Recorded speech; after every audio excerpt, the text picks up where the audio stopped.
Hi all. So ఈరోజు నేను మీ ముందుకు ఒక కొత్త టాపిక్తో వచ్చాను. ఆల్ ఐజ్ ఆన్ రఫా. ఈ పోస్ట్ మనం చాలా ఎక్కువ చూస్తున్నాం ఇప్పుడు ఆన్లైన్లో. చాలామంది సెలబ్రిటీస్ కానీ చాలా ఎక్కువ షేర్ అవుతుంది ఈ పోస్ట్. ఈ స్టోరీ బ్యాక్గ్రౌండ్ 2023 అక్టోబర్ 7న హమాస్ అని ఒక 3000 టెర్రరిస్ట్ ఆర్గనైజేషన్ పీపుల్ ఇజ్రాయిల్లోకి వెళ్ళి అప్పుడు ఫెస్టివల్ చేసుకుంటున్న 273 పీపుల్ మీద అటాక్ చేశారు. దీనికి కౌంటర్ అటాక్గా ఇజ్రాయెల్ గాజా స్ట్రిప్ పైకి మిసైల్స్ని ఫైర్ చేసింది.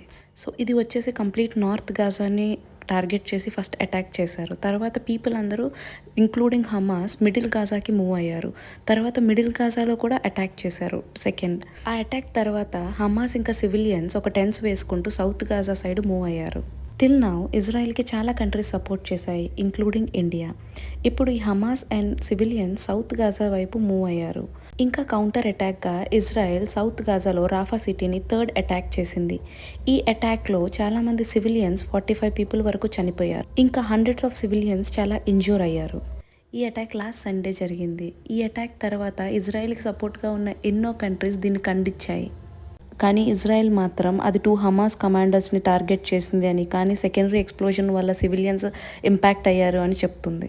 కానీ వరల్డ్ వైడ్గా ప్యాలెస్తీన్స్ని సపోర్ట్ చేస్తూ ఈ పోస్ట్ 47 మిలియన్ టైమ్స్ ఇన్స్టాగ్రామ్లోని చాలామంది సెలబ్రిటీస్ షేర్ చేయడం స్టార్ట్ చేశారు.